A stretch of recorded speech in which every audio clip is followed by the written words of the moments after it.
Hello everyone, welcome back to the physical educator. Class 12th का chapter number 7 को हम continue कर रहे हैं। चैप्टर का नाम है physiology and injuries in sports. तो हमने प्रीवियस वीडियो के अंदर देखा और कवर किए पहले 3 टॉपिक्स को। आज की इस वीडियो के अंदर हमारा टॉपिक होने वाला topic number 4, physiological changes due to ageing. तो ये एजनिंग वाला पार्ट जो है आपके सिलेबस से न्यू सिलेबस के अकॉर्डिंगली कट चुका है।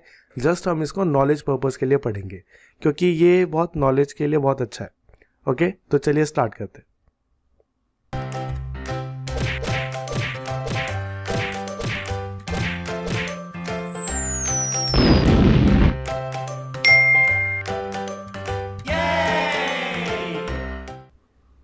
तो चलिए स्टार्ट करते हैं अपना सबसे पहला टॉपिक, जिसका नाम है physiological changes due to ageing. तो अगर एजनिंग को समझा जाए, एजनिंग एक ऐसा प्रोसेस है जहाँ पे टाइम के साथ साथ हमारी बॉडी के अंदर कई सारे चेंजेस आने वाले हैं और ये चेंजेस जो है वो नोटिस होने स्टार्ट हो जाएंगे जब हम पहुँच जाएंगे अपने 30s में।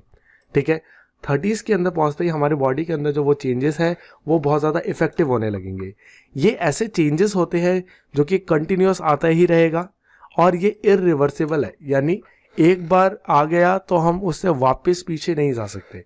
ठीक है, तो कोई अपने बुढ़ापे को रोक नहीं सकता, बूढ़े सबको ही होना है एक ना एक दिन। ठीक है, जस्ट हम उसको अच्छा और बना सकते हैं अपनी एक्सरसाइजेज वगैरह करके। तो देखते हैं कि क्या क्या चेंजेस आते हैं हमारी एज के चेंज होने के साथ साथ। तो हम बात करते हैं physiological changes due to ageing.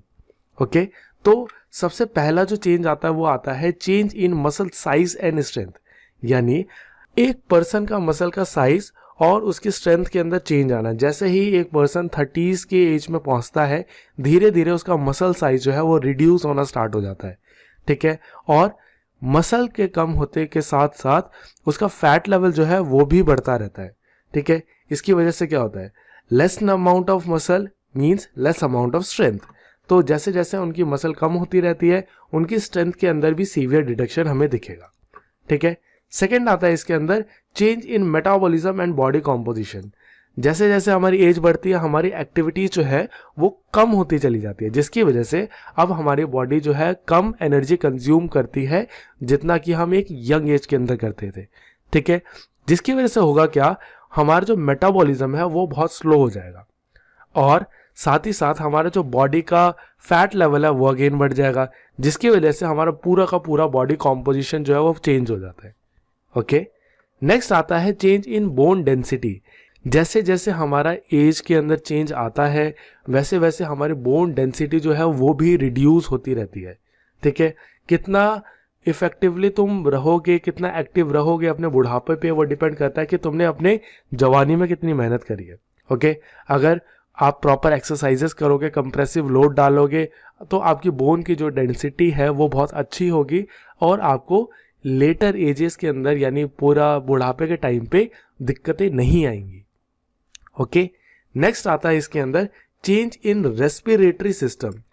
जैसे जैसे हमारा बुढ़ापा आता है, हमारी मसल्स जो है वो वीक होने स्टार्ट हो जाती है। जैसे कि हमने पहले भी बात करी, उनकी स्ट्रेंथ जो है वो रिड्यूस होती है, जिसकी वजह से होता क्या है, हमारे जो चेस्ट की जो मसल्स है, ठीक है, हमारा जो डायफ्रैग है, ठीक है, और भी बहुत सारी ऐसी मसल्स जो रिब केज की मसल्स है जो कि मेन काम करती है हमारा ऑक्सीजन सप्लाई का। ठीक है, रेस्पिरेशन के जो मेन फंक्शंस के अंदर हेल्प करती है, तो वो मसल्स जो है वो वीक हो जाती है और साथ ही साथ हमारी कई सारी आर्टरीज और वीन्स भी जो है वो भी वीक हो जाते हैं और स्टिफ हो जाते हैं, जिसकी वजह से क्या होता है, हमारा रेस्पिरेटरी सिस्टम जो है वो बहुत ज़्यादा इफेक्ट होता है। नेक्स्ट आता है चेंज इन कार्डियोवास्कुलर सिस्टम। जैसे जैसे हमारी एज बढ़ती है, हमारा stroke volume, cardiac output, blood flow तीनों ही डिक्रीज हो जाता है और इसका बहुत बड़ा रीज़न क्या है, हमारे ब्लड वेसल का इलास्टिसिटी का खोना, यानी अब वो इन इलास्टिक होती जा रही है, बहुत ज़्यादा रिजिड होती जा रही है। जितनी फ्लेक्सिबल, जितना इलास्टिसिटी उसके पास होती थी अब वो नहीं है। ठीक है, इसकी वजह से क्या होता है, हमारा ब्लड प्रेशर भी है वो भी इंक्रीज होने लग जाता है। ठीक है, तो ये सारी बहुत बड़ी दिक्कतें हैं जो कि कार्डियोवास्कुलर सिस्टम के अंदर आती है।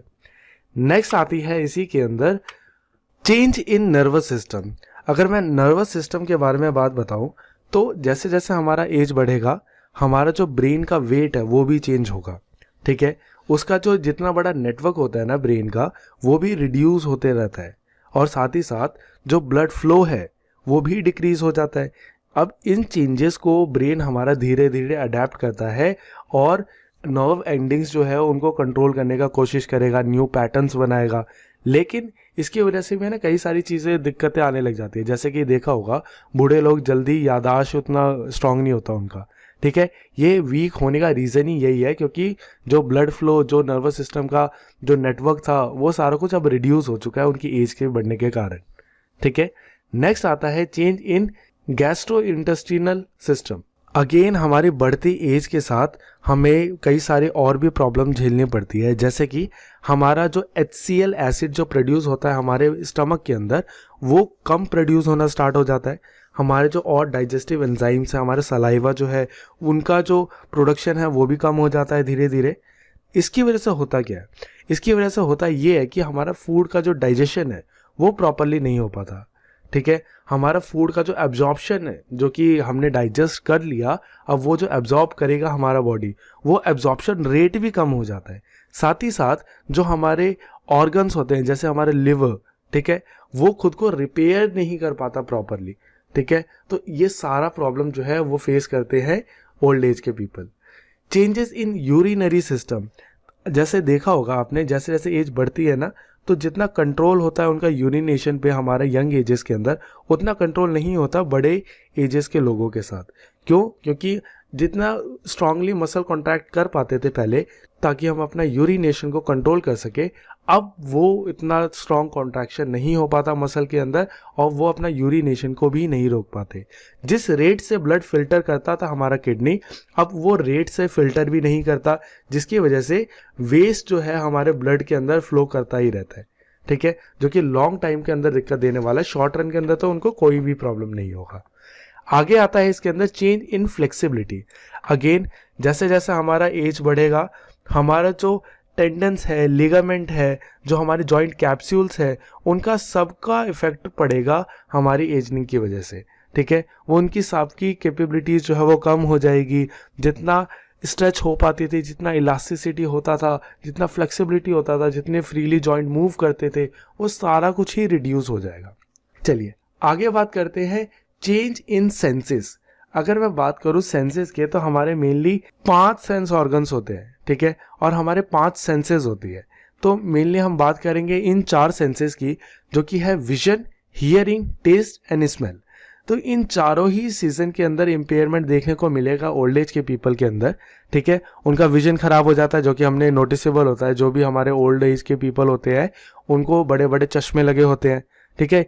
ये रीज़न होता है इसका ख़राब होने का कि हमारी जो सिलेरी मसल्स है वो वीक हो जाती है, जिसकी वजह से जो लेंस है जितना पुल होना चाहिए था, जिसको एंगल को, जो फोकस को मेंटेन करना चाहिए था, वो नहीं कर पाता, ठीक है। अगला आता है इसके अंदर चेंज इन हियरिंग। देखा होगा ओल्ड एज लोगों को मशीन लगानी पड़ती है कान की, ताकि वो अच्छी तरीके से सुनाई दे पाए उनको। क्यों होता है ऐसा?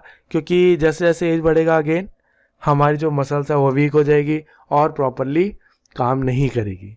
चेंज इन टेस्ट, टेस्ट तक भी चेंज हो जाता है ओल्ड एज वाले लोगों का। क्यों ऐसा? क्योंकि हमारे जो टंग की जो बर्ड्स होते हैं वो ज़्यादा इनसेंसिटिव होना स्टार्ट हो जाते हैं, और जो इंटरेस्ट है फूड के अंदर, जो कि हमारा बचपन में होता है कि अलग अलग चीज़ें ट्राई करने का, वो इंटरेस्ट भी धीरे धीरे एज के साथ ख़त्म हो जाता है, ठीक है। आगे आता है चेंज इन स्मेल। उनका जो स्मेल करने का सेंस है वो भी रिड्यूस होता है, लेकिन वो बहुत ज़्यादा लेटर एजेस के अंदर होता है। अगर कोई पर्सन 50 एज से ऊपर का हो चुका है, तब उसका जो सेंस है स्मेल का वो रिड्यूस होना स्टार्ट होगा, ओके।